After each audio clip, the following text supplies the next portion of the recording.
Alô,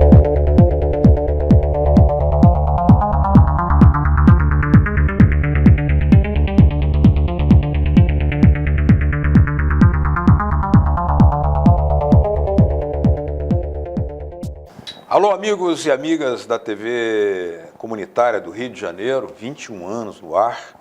Esse é o Núcleo de Política e Cidadania, que vai fazer aqui uma entrevista especial a ser transmitida numa parceria com a TV Cidade Livre, lá de Brasília, o canal comunitário lá de Brasília, com o professor Pedro Augusto Pinho. É um professor, na realidade, um administrador, que gosta de assinalar que é, sobretudo, avô. Isso mostra a importância que ele dá a essa relação. Mas, sobretudo, é um pensador estratégico. Porque, em época de eleição, nós precisamos pensar estrategicamente, aliás, o tempo inteiro, mas eleição é o momento em que, sobretudo agora no Brasil, que está sofrendo um golpe de Estado, a cada semana tem uma nova ação golpista contra a democracia brasileira e contra o interesse do povo brasileiro. A eleição é um momento em que talvez, possamos recuperar a plenitude da democracia. Seja muito bem-vindo, professor Pedro Augusto. Muito obrigado, Beto. O senhor diria, porque costuma frisar o embaixador Samuel Pinheiro Guimarães, que existem no Brasil dois projetos. O modelo agroexportador dependente, né, que o Brasil vira uma plantation fornecendo matéria-prima, e o modelo do desenvolvimento industrial, tecnológico, onde o país assume toda a potencialidade que no Brasil é das maiores do mundo. Ou seja, estamos falando aqui do que o saudoso Barbosa Lima Sobrinho dizia: ou é o projeto de Silvério de Reis, Joaquim Silvério de Reis, ou é o projeto Tiradentes. Nessas eleições que estão para ocorrer, está em jogo essa disputa de dois projetos? Sem dúvida. Sem dúvida, porque é um projeto que, se me permite um breve histórico, é um projeto desde a era colonial. Quer dizer, o Brasil se desenvolve inicialmente como, e isso é um dos problemas graves da falta de industrialização no Brasil, ela só se dá, você pode ver, em períodos de regime forte, de governos fortes. É difícil da industrialização florescer num período democrático. Por quê? Porque as principais forças de poder nesse país são as forças do sistema agroexportador. Continuam desde o Império a hoje, quer dizer, elas não mudaram essas forças, que são vinculadas aos interesses estrangeiros. Por isso que a gente diz, são entreguistas. Sim, de certa forma, por quê? Porque é o que as mantém. E essa força, como política, quer dizer, uma força como poder no Brasil, agroexportadora, ela nunca se conscientizou de que ela sofre as crises externas. Ela não precisa ter crise interna, ela sofre as crises externas. Então, quando você tem uma crise financeira na Europa, isso estou falando já no tempo de Império, era ela que pagava a crise do Império, a crise financeira europeia. Hoje, quando você tem uma crise nos Estados Unidos, quando tem uma crise mundial, porque hoje nós estamos num sistema globalizante, né? Então, quando você tem uma crise, ela vai pagar essa crise. Ela nunca se deu conta que ela perde poder, porque ela não é uma elite dedicada a entender as coisas. É um outro problema que nós temos, que eu chamo da pedagogia colonial. A pedagogia colonial não é uma pedagogia para fora, é uma pedagogia interna. Ela é aplicada, inclusive, na Europa para os europeus. Se a gente pegar como foi formado o Estado europeu no final da Idade Média, nós vamos ver aqueles Pico de la Mirandola, aqueles escritores da época, nós vamos ver que eles já pregavam uma colonização interna, de modo que só uma camada da população fosse esclarecida. Para as demais, era o domínio do inatingível, né? Era o domínio da divindade, era o domínio de qualidades que estavam fora da própria condição da pessoa.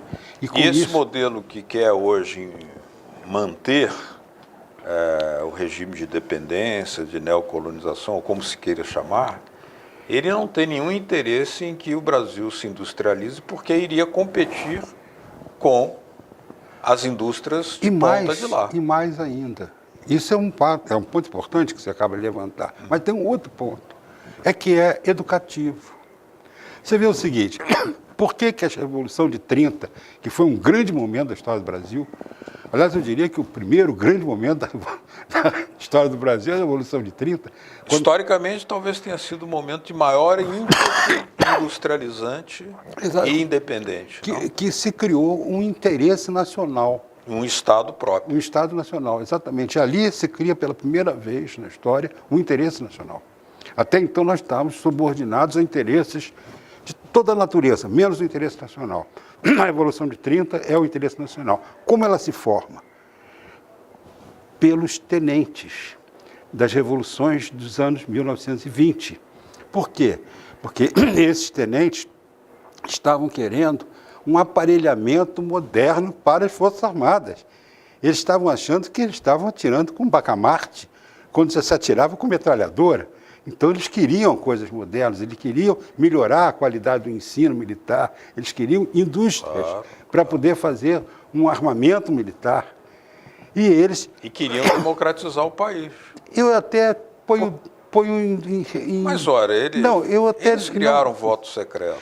Não estou dizendo que não. Eles criaram... Mas isso foi a consequência, certo? De poder atingir... as mulheres na capacidade de votar. Essa foi a condição que eles entenderam, porque eles eram inteligentes nesse sentido de que eles eram informados, eles eram lidos.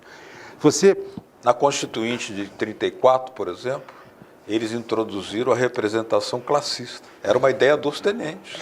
Exatamente. Eles, se os trabalhadores não têm força eleitoral, eles sempre vão ficar de fora, vão ser excluídos. Então é preciso que a Constituição também receba a participação dos trabalhadores.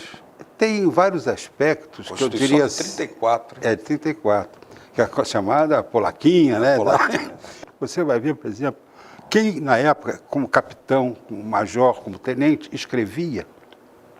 Se você achar, não é muito fácil achar essa literatura, mas às vezes a Defesa Nacional, alguma dessas publicações, transcreve. Você às vezes consegue obter alguma coisa dessa. Você vai ver que eles tinham um interesse educacional, eles tinham um interesse industrial. É lógico. Eles tinham um interesse, não diria tanto democrático, mas um interesse de uma participação popular que garantisse esses direitos.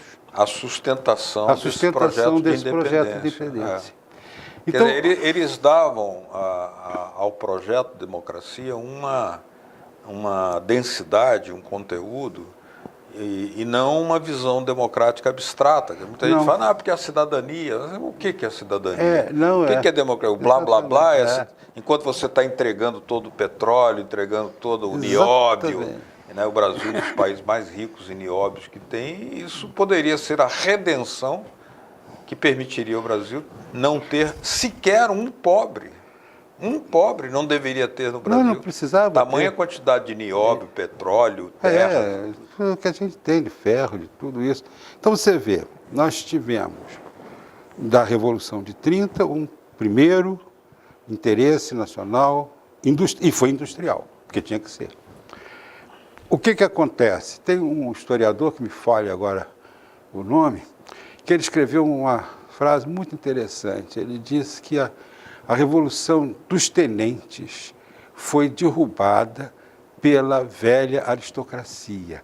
Quando Getúlio, para poder se manter no poder, para poder segurar o governo, teve que abrir para a velha aristocracia, que fez a Revolução de 32, né? A Revolução de 32 não tinha nada de constitucionalista, era um retorno. A contra-revolução. A contra-revolução, exatamente. Até o Lula chegou a dizer isso. O Lula, que foi muito crítico de Getúlio antes, né? Agora, pouco antes de ser preso, o Lula fez uma grande homenagem ao Getúlio Vargas e disse que 32 foi uma contra-revolução. E foi mesmo, uma contra-revolução, claro que foi. Agrária, Agrária. queria reconstitucionalizar, queria voltar à Constituição de 1898. Queria voltar ao Império, né? Ela queria voltar ao a Império. Constituição do Império. Bom, então esse é um momento. Depois nós tivemos... 1891, né, na verdade. 91. 91. Depois nós tivemos o período da Juscelino, que foi uma acomodação. Daí ele ter conseguido sobreviver às crises do seu tempo, porque ele acomodou o interesse industrial com o interesse estrangeiro. Tanto que o Brasil não tem indústria automobilística brasileira. Ele tem indústria automobilística estrangeira no Brasil. Mas ele desenvolveu como condição a indústria de autopeças. Que também já acabou essa altura. A autopeça brasileira já não Mas existe era o mais. que o Juscelino na época fazia, né? Além das empresas como Furnas, que foram importantes e tal, né? Levar a Brasília para lá. Mas Brasília é um projeto estatal, né? Projeto estatal, só pode ser, né? Interiorização é um projeto do Estado brasileiro. Eu não estou criticando Juscelino, estou dizendo que essa questão industrial... Ele teve que fazer concessões pela pressão que recebeu. Mas ele manteve o curso industrializante. Depois, o novo modelo industrial, depois dessa época, o Jango não teve muita chance, que foi um governo de pouco tempo e de muita pressão. Né? É claro que a filosofia dele era industrial, era uma reformas de base. A reforma de base, não há dúvida. É um excelente projeto. Que ainda não foi implantado até hoje. Era um desenvolvimento das ideias do Getúlio, né? Era, exatamente. Para a modernidade. Continuação do Getúlio. Quem é que retoma isso, por incrível que pareça, são os militares, não de 64, os militares de 68. Porque os militares de 64 entraram para segurar o Brasil. Os militares que deram o contragolpe de 68, que passaram a fazer a industrialização brasileira. Sobretudo, né, aí o ciclo Geisel, né? E com Geisel atingiu... Aliás, o senhor observou como o general Mourão, que é vice do Bolsonaro, na chapa do Bolsonaro, como ele criticou o Geisel, chamando-o de estatizante. Pois é. Ele disse que preferia o Castelo, que era mais neoliberal. Porque o Castelo chegou ali para fazer o que os outros não fizeram. Ele chegou ali para implantar um sistema neoliberal. A Van la Lettre, porque esse sistema neoliberal, na verdade, começa a ser implantado nos anos 70. Não sei se você conhece uma expressão que tem nos economistas franceses, eles chamam os 30 gloriosos. Não. São os 30 anos gloriosos que vai de 1945 a 1975, em que a França cresceu muito. A França se desenvolveu extraordinariamente em todas as áreas, na área da produção, na área dos direitos sociais, humanos. Foi um grande período. Um terço desse período foi o governo de Gaulle. De Gaulle. Que era nacionalista. Charles de Gaulle. Que era, antes de tudo, nacionalista. Né? De direita, De Gaulle não tinha veleidade esquerdista nenhuma. Não, ele mas era um nacionalista e procurou desenvolver a França como uma potência. E tinha apoio popular. Popular enorme. E, então, eles chamam esse período dos 30 gloriosos, porque foi o período que a França desenvolveu. Por que ela acaba em 75? Porque em 75 começa a maré neoliberal no mundo, com as crises do petróleo. As crises do petróleo, eu tenho para mim, que foram provocadas exatamente pelo sistema neoliberal para derrubar o sistema industrial e poderem financiarizar toda a economia. Agora, no caso brasileiro, a crise do petróleo encontrou uma reação interessante, porque foi o pró-álcool, né? Que era uma ideia de busca de uma solução nacional para o combustível, para você manter uma máquina de transporte funcionando, né? E dando outro... Curioso é que essa desnacionalização da indústria do etanol veio acontecer recentemente. Né? Por que aconteceu isso, que realmente aconteceu? Porque estava, nessa hora, no comando disso, o Geisel. Era o Geisel. O Geisel foi um grande presidente na Petrobras e no Brasil. Se somar o período dele de Petrobras e o período do Brasil, você tem 10 anos Não praticamente. espanta que tenha sido criticado pelo Mourão, né? Não, O general não Mourão. espanta, porque ele era, antes de tudo, ele era um estrategista, ele tinha uma visão estratégica, tanto que ele desenvolveu as 4 tecnologias mais importantes do século XXI, isso nos anos 70, 80, É verdade. né? Aeroespacial, informática, né? da informação, nuclear, e as tecnologias de energia, onde estão o pró-álcool, onde está o biodiesel, onde estão os usos de material renovável na economia. Agora, por que então, professor, que a palavra nacionalismo virou maldita na política? Ou seja, por que o Lula, quando teve oportunidade, elogiou o período Geisel? O Lula, quando presidente, elogiou o período Geisel, depois passou a elogiar sucessivamente e crescentemente o Getúlio Vargas, que ele havia tanto criticado no passado, e quanto mais ele se identificou com o Getúlio Vargas, mais ele se aproximou da prisão. Porque todos os que defenderam presidentes, o modelo independente, industrializante, soberano, não tiveram morte natural. Será por acaso? Nem Getúlio, nem Juscelino, nem Jango, nem Tancredo. Que era um nacionalista. Que era um nacionalista. Tancredo era um nacionalista. E o Geisel foi o primeiro golpe. Eu já escrevi isso. Não, assim, é uma interpretação, porque isso não há documento probatório, você tem uma interpretação. Eu digo que o primeiro golpe que a banca, que eu chamo banca, o Sistema Financeiro Internacional. Sim. Então, o primeiro golpe que a banca deu no Brasil foi em cima do Geisel, obrigando a colocar o Figueiredo, que começou a desfazer o governo Geisel. Já tinha elevado a taxa de juros, o Paul Volcker, né? Isso foi mais tarde? Não, foi nesse período. Foi no período Geisel. Por quê? O que fez nessa época a banca para tomar conta do mundo? Porque o Brasil é um detalhe. A banca estava olhando o mundo europeu, o mundo O mais... Brasil era muito endividado nessa época. O Só que aumento fez? da taxa de juros. O que acontece? O Geisel não deixou de investir, que foi fundamental. Se tivesse havido uma continuidade do governo Geisel, de alguma maneira, ou por ditadura, ou por democracia, se em vez de ter o Figueiredo começou a destruir e viesse logo depois o Collor para acabar de destruir, e o Fernando Henrique para ser terra arrasada, O programa do econômico do Fernando Henrique é o mesmo do general Mourão. Faz sentido. Desindustrializar e privatizar. Faz sentido. Que se aquele programa... E favorecer o agro. Claro. Aí a Globo vem agora e diz, o agro é pop. Por que pop? Pop para eles porque é dependente. Claro. Eles querem a dependência. O modelo agroexportador é dependente por uma questão simples, é tão óbvia, a moeda. Quem é que controla a moeda? Então, se você tem uma produção interna para consumo interno, a moeda externa para você é um detalhe. Mas se você faz da sua economia a exportação, a moeda externa é fundamental.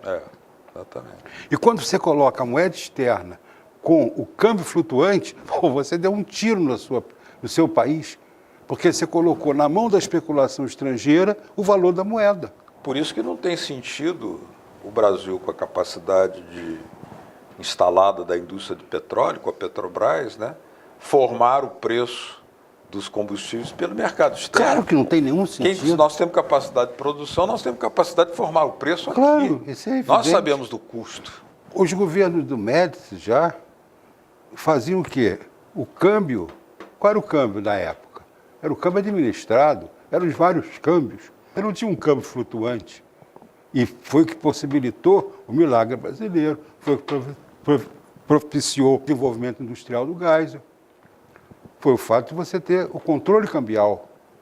Quando você não tem o controle cambial, você entregou o seu dinheiro para o exterior. Mas agora, nessa eleição, como é que nós podemos, num meio de comunicação, como aqui a TV comunitária, do Rio e de Brasília, favorecer que esse debate seja inteligível para o grande público? O grande público precisa, digamos, a televisão esconde durante os 4 anos, de vez em quando aparecem os candidatos dizendo dos problemas cruciais. Como agora, aí tem os candidatos como Fernando Haddad falando em industrialização, o Ciro Gomes falando em industrialização, e os outros falando em desindustrialização, mas eles querem privatizar e aumentar a dependência do Brasil. Primeiro se criou um mito de que o Estado é ineficiente. Isso é um erro. O Estado não é ineficiente. Eu vou dizer uma coisa. Claro que não é estatisticamente válido, porque é uma experiência pessoal. Mas eu me faço tratamento, eu sou doente, eu me trato no SUS. Mas eu tenho um sistema de pago. O SUS. Eu me trato no SUS. Foi o SUS que atendeu o Bolsonaro. Claro, e atendeu muito bem. Porque o primeiro atendimento é que foi fundamental, o resto é consequência. Ali que é o centro. Ali é que é o certo. Depois já ninguém dá para entender disso. Eu me trato no SUS. Eu tenho hora marcada, tenho atendimento trimestral, faço exames, tudo funciona direitinho. Nunca tive problema nenhum. O único problema que tenho hoje é a falta de alguns remédios, porque o Temer está proibindo. Então não falta verbo, então às vezes falta seringa, falta um remédio e outro. Mas aí não é um problema do SUS, não é um problema da visão do Estado mínimo do Temer. Exatamente. Ele quer o Estado mínimo. É o Estado mínimo, exatamente. Porque agora, quando eu vou, o rico não precisa de Estado. Quando eu vou no sistema privado, que eu tenho direito, pelo que eu pago também no sistema privado, eu espero. Eu chego no SUS, sou imediatamente atendido, porque está a hora marcada, eu chego lá e sou atendido. Eu estou com hora marcada no médico privado, na clínica privada, eu sento lá e leio uma revista inteira para ser atendido. E eles chamam isso o quê? De eficiência privada. Por exemplo. Outro exemplo, a Petrobras tem a mais avançada tecnologia de prospecção em águas profundas, é estatal. Como é que o Estado é ineficiente? O presidente da IPET, da Associação de Engenheiros da Petrobras, divulgou hoje uma entrevista que ele deu, em que ele fala que ele não diz com essas palavras, mas só a Petrobras poderia descobrir o pré-sal. Por quê? Porque todas as demais empresas, entrando no modelo neoliberal, elas deixaram de investir. Elas deixaram de levar aquele conhecimento para as fronteiras exploratórias. Porque ela precisava entregar dividendos para os acionistas, ela precisava mostrar lucros. Então, o que ela fazia? Encolhia nas despesas. Então, colheu como empresa, desinvestiu e passou a vender até ativos para poder fornecer mais lucro para os acionistas. O que acontece? O pré-sal é uma área de limite tecnológico, que a Petrobras nunca deixou de investir. Mesmo com o Fernando Henrique, que foi um período de baixa, foram 8 anos de péssima gestão na Petrobras, a corrupção toda que surgiu foi daí, foi montada nesse período, que não havia esse tipo de corrupção antes. Eu conheço bem a Petrobras, eu posso dizer isso com certeza. Corrupção individual sempre há em qualquer lugar do mundo. Isso não é uma questão de empresa nenhuma, é uma questão do gênero humano.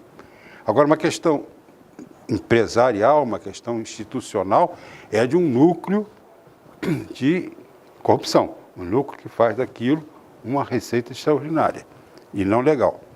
Ele estava dizendo isso, a Petrobras não deixou de investir e pôde, com isso, chegar ao limite tecnológico, que é o pré-sal. É uma ação de Estado marcada pela eficiência. Exatamente, marcada pela eficiência. É a longo prazo, com consequências. E hoje, nenhuma empresa privada aceita ir para o pré-sal se não for com a Petrobras junta, porque ela não vai conseguir. O que é mais trágico é que a Petrobras se transformou em uma espécie de empresa de fomento para as empresas multinacionais. E é isso mesmo. Nós trabalhamos para eles. É isso mesmo. Todo o desenvolvimento tecnológico que a Petrobras fez com muita eficiência, estatal, serve agora para ele ganhar dinheiro. A usufruto das que vêm aqui rapinar o Brasil.